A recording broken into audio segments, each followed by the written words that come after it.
En fait, je vous ai bien eu, il y a une vidéo make-up. Je décore un peu. C'est pas beau du tout. Salut mes petites gouaches, bienvenue aux nouveaux qui découvrent cette chaîne. Ici on parle d'art, mais je partage aussi mes pensées et c'est le cas de cette vidéo. Je tourne cette vidéo juste après m'être levée et je pense que mes petites gouaches méritent que je ressemble un peu à quelque chose. Je vais rapidement me maquiller. Aujourd'hui, je voulais donc vous parler de la confiance et un peu de la confiance lorsqu'on est artiste. Parce que de ce que j'en pense, ah oui, ça va être vraiment auto-centré sur ce que je pense et mon avis vaut mon avis quoi. En fait, je vous ai bien eu, il y a une vidéo make-up. Déjà, la confiance, quand j'ai lu la définition, ça disait espérance ferme, assurance d'une personne qui se fie à quelqu'un ou à quelque chose. Donc si c'est une espérance, c'est un peu une croyance. C'est pas très quantifiable. À quel moment on a confiance, à quel moment on n'a plus confiance. Ça dépend des... Je fais n'importe quoi. Ça dépend des personnes. Après, la deuxième définition, c'était... j'ai un petit cerveau, je sais pas faire deux choses en même temps. Mais vous méritez bien que je ressemble à quelque chose, ma petite gouache. Putain, je fais n'importe quoi. J'aurais dû le faire avant. La deuxième définition, c'était sentiment de sécurité d'une personne qui se fie à elle-même. Et la deuxième définition me semble un peu plus juste que la première. Bah, c'est mieux dit, je trouve. De base, c'est pas trop un sujet qui m'intéresse dans le sens où je manque pas vraiment de confiance en moi. Mais je suis tombée dessus à travers des vidéos un peu sur l'entrepreneuriat. Parce que j'ai une activité de peinture, je vais être artiste peintre et monter un gros truc quoi. Donc je m'intéresse beaucoup à l'entrepreneuriat, comment les gens font, la manière d'organiser, la manière dont pensent un peu les gens et on arrive rapidement sur du développement perso qui entraîne un mindset et qui, le mindset, prend quand même en compte la confiance en soi. Donc pour moi, la confiance en soi ne dépend pas de nous. Vous allez me dire, ça va de soi. Mais je veux dire, ça dépend vraiment pas de nous. C'est les autres en fait qui donnent la confiance en soi. Selon moi, vous pouvez penser le contraire. Mais par exemple, une personne qui... je vais prendre un peu mon exemple. Une personne qui reçoit régulièrement des compliments, que ce soit sur son physique ou sur son savoir-faire, son intelligence. Cette personne reçoit des compliments de personnes extérieures et différentes.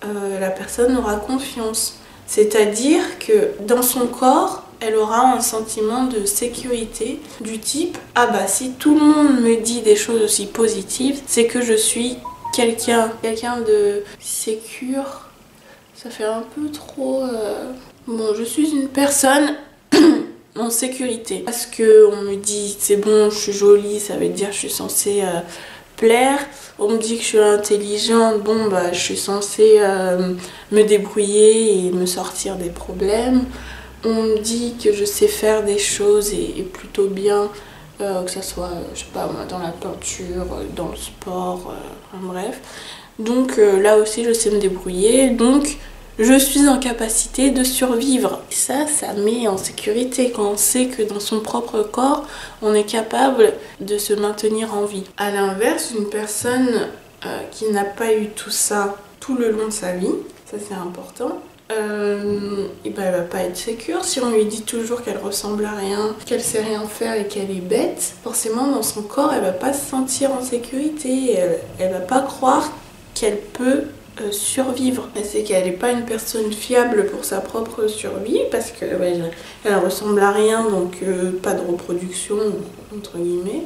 Elle est bête, donc elle va faire plein de bêtises et potentiellement se mettre en danger. Elle ne sait rien faire de ses 10 doigts, bah voilà quoi. Pour moi, je vois vraiment la confiance en soi comme ça. Et c'est forcément les autres qui la donnent parce que comment toi, tu peux te dire sur aucune base, en sachant que la base c'est les autres. Donc sans personne te juger belle, te juger intelligente, te juger compétente. Bon là je mets au féminin, mais pour les garçons qui regardent, beau, intelligent. Sur qui, enfin, je veux dire, t'es dans un désert, un an que t'y es, t'as croisé personne. Comment tu peux avoir confiance en toi? Pour moi, la confiance en soi, c'est les autres, quoi. C'est les autres qui te la donnent. Si t'es dans un désert, t'as aucune raison de te trouver beau. T'as aucune raison de te trouver intelligent. Tu n'as pas d'alter qui t'aide à te classer, à te placer un peu dans la société, entre guillemets, ouais, carrément. Parce que les autres, ils te classent par rapport aux autres aussi. Donc ça, en fait, ça estime ta chance de survie, ta valeur. On appelle ça la société en fait et le jugement. Mais voilà. Globalement, moi si on arrête de me parler, de me faire des compliments, j'ai très peu d'avis sur moi-même. Je me trouve pas spécialement jolie. Je le sais qu'apparemment je le suis parce qu'il y a plusieurs personnes qui me le disent, de personnes différentes, que ce soit l'âge, la culture. Enfin bref, donc je pense que je dois pas être trop laide. Après, ma peinture, j'ai aussi très peu d'avis dessus. Je sais juste que j'aime peindre.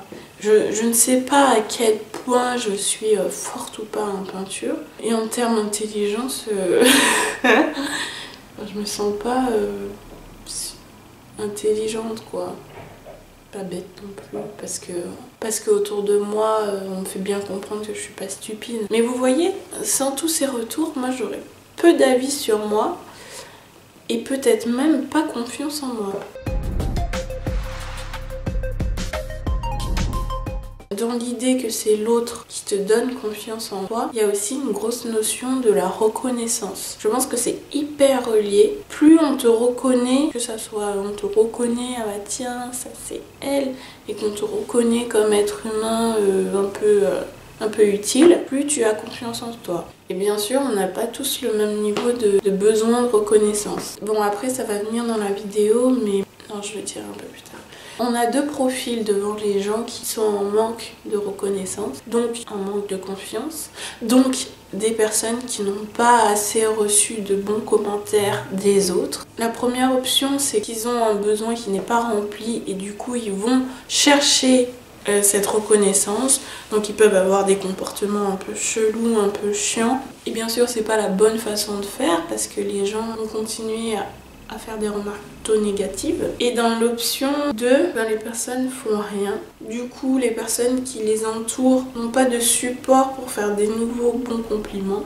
Et voilà, c'est un cercle plutôt vicieux. C'est pour ça que dès le début, dès l'enfance des enfants, il faut leur faire des compliments. Que leur dessin soit laid ou pas. Parce que si vous voulez que l'enfant ait confiance en lui plus tard, faut lui montrer de la reconnaissance, faut lui montrer qu'il est capable, faut lui montrer qu'il est en sécurité dans son propre corps, qu'il a la capacité de survivre et de s'intégrer dans la société.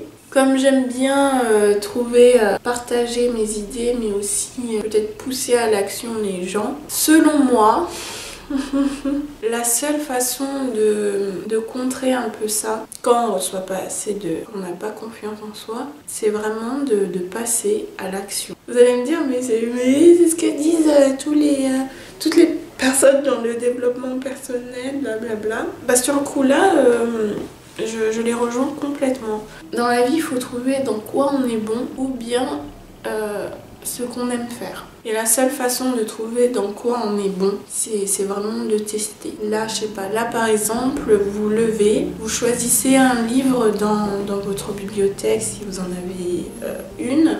Pas un roman, un truc un peu éducatif. Bon, moi j'ai que des livres d'art.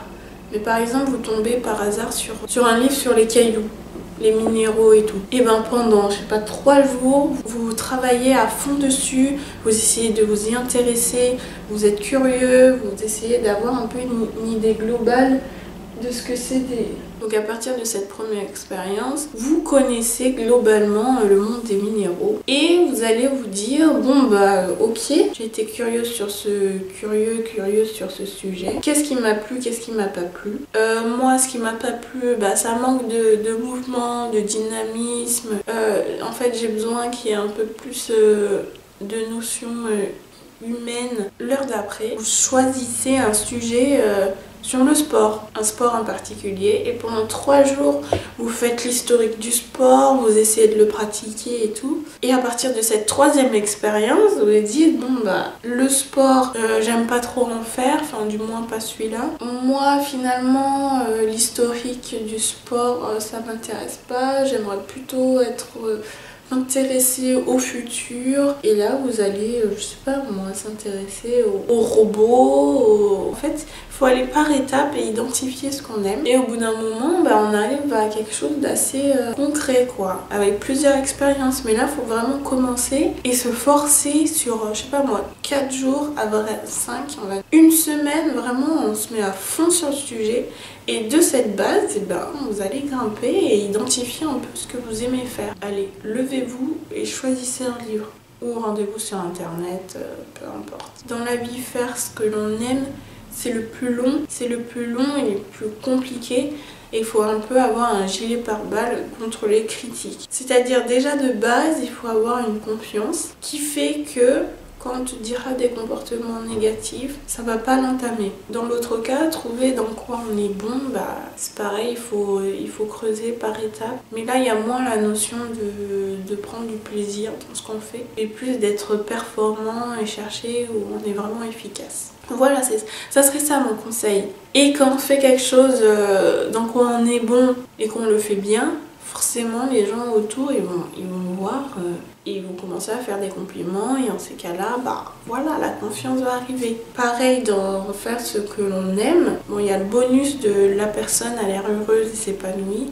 Là aussi, même si au début la personne ne fait pas les choses aussi bien que cela pourrait être possible, on peut avoir des bons retours, que ce soit sur le niveau de progrès de la personne ou d'autres choses.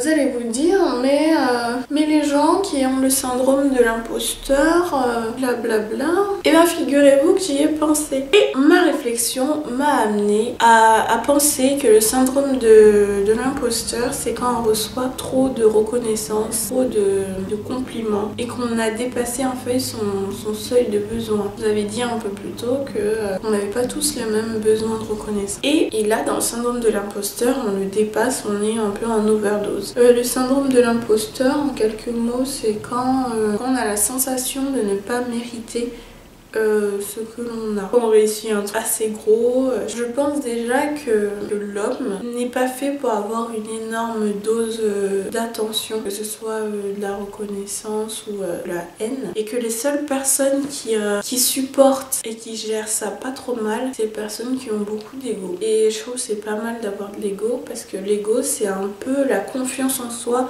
cristallisée. Casser de l'ego et de la confiance et de la fierté, faut y aller. En fait, les deux extrêmes sont mortels. Dans un cas, tu n'as pas assez confiance en toi et tu te sens pas en sécurité dans ton propre corps et dans ta capacité de bien vivre et de survivre. Dans l'autre cas, on te donne trop, tu fais une overdose, et du coup tu as trop de reconnaissance par rapport à ce que toi tu as besoin. Donc tu as un peu l'impression d'être submergé et que c'est trop quoi. Ou bien tu peux avoir la sensation d'avoir pris la place de quelqu'un qui méritait plus. Mais là c'est un autre sujet. Donc si vous voulez aider des personnes, ça c'est le docteur Madeleine qui parle, si vous voulez aider des personnes à avoir plus confiance en soi, bah, il faut leur faire des compliments et des retours positifs régulièrement.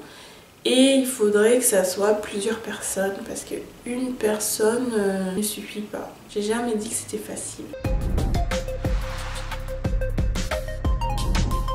Bon, maintenant on va parler un peu de la confiance en soi quand on est artiste. C'est pas très différent. Mais par contre là, alors selon moi, un artiste est une personne qui est un peu dédoublée. Il y a la personne et il y a son œuvre. Et quand je dis artiste, c'est pas les artistes du dimanche qui peignent un peu pour se faire plaisir, c'est ceux qui ont vraiment la vocation, qui bouent quoi, qui ont pas le choix en fait. Ils ont le choix dans la mesure où ils peuvent ne pas s'écouter et faire autre chose de leur vie que de peindre ou que d'être sculpteur et tout. Mais ils ont un profond malaise parce qu'ils ne sont pas en train de créer. Je parle vraiment de, si on peut dire, du vrai artiste. Moi, dans ma définition, je suis une vraie artiste parce que c'est plus de l'ordre de la vocation que de la passion. Le tennis, pour moi, c'est une passion, c'est un truc qui... Enfin, ça t'envoie une dose d'émotion, enfin bref. Je trouve ça ouf le tennis, le plaisir que ça me fait, mais c'est une passion. Alors que le dessin, c'est une vocation. Je sais que ma vie, si je ne suis pas dans la création, je ne sais pas trop à quoi elle sert et je sens que je vais être une personne extrêmement malheureuse et surtout je ne saurais pas pourquoi je suis et pourquoi je le reste. Donc je parle de ces artistes-là. Quand on est artiste comme ça, on est divisé en deux. Il y a l'artiste, la personne, l'humain et sa création. Et l'artiste, en fait, c'est une personne qui a un besoin de reconnaissance énorme. Parce que il faut de la reconnaissance pour ce qui est l'artiste, dans son humanité. Là, on est sur la première confiance en soi dont je vous parlais, dont je vous parle en fait depuis 3 jours. Confiance, avoir des retours sur soi, sur ses capacités, sur ses chances de survie.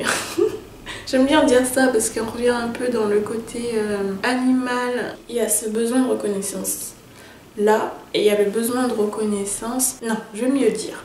L'artiste a besoin d'une reconnaissance globale, c'est-à-dire qu'elle a besoin d'une reconnaissance extérieure de ce qu'il est, de ce qu'elle est, mais aussi intérieure de son univers, de ce monde. Donc du coup, ce qui va nourrir la reconnaissance extérieure, c'est la confiance en soi dont je vous parle, de recevoir des compliments sur ce qu'elle sait faire, sur son intelligence, bref, sur sa capacité de survivre. Et l'intérieur, on reconnaît son intérieur, son individualité, son identité à travers l'art, et ben il faut une reconnaissance sur ses œuvres. Ses œuvres, c'est son intérieur, lui son extérieur, et ça fait une seule personne. La forme de reconnaissance qu'a besoin l'artiste pour ses œuvres, c'est un peu comme s'il était payé au regard des gens. Bref, l'artiste, c'est une personne qui a un énorme besoin de reconnaissance.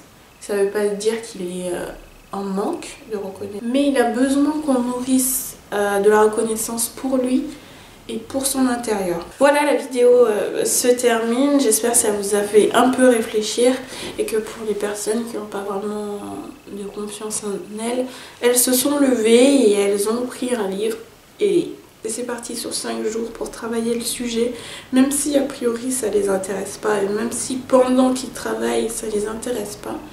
Ça les aidera à un peu se diriger vers ce qu'elles aiment ou ce qu'ils savent faire. Et naturellement, les gens vont le reconnaître autour de soi. Et vous allez commencer à avoir des bons retours. Et le jugement des autres fait la confiance en soi. Voilà, je vous souhaite une bonne journée. Likez, commentez, parlez de cette chaîne autour de vous, c'est cool. Et j'espère aussi que vous appréciez un peu ces formats où je parle de moi, de ma façon de penser. Je me dis que c'est super intéressant parce que vous avez mes créations et vous avez moi. Est-ce qu'on n'en a pas déjà parlé? Le dédoublement. Et des fois je me dis qu'en parlant un peu de ce que j'ai dans la tête, et ben vous allez peut-être mieux comprendre les œuvres. Même si moi je ne cherche pas du tout à comprendre ce que je fais, pour vous ça peut peut-être vous donner des pistes. Vous allez pouvoir faire des théories sur l'univers mental de Madeleine et ses créations. Ciao, à la prochaine. J'ai vraiment fait n'importe quoi. Ah bon bah salut. Et surtout gardez bien l'œil ouvert car un mousillard pourrait apparaître sous vos yeux.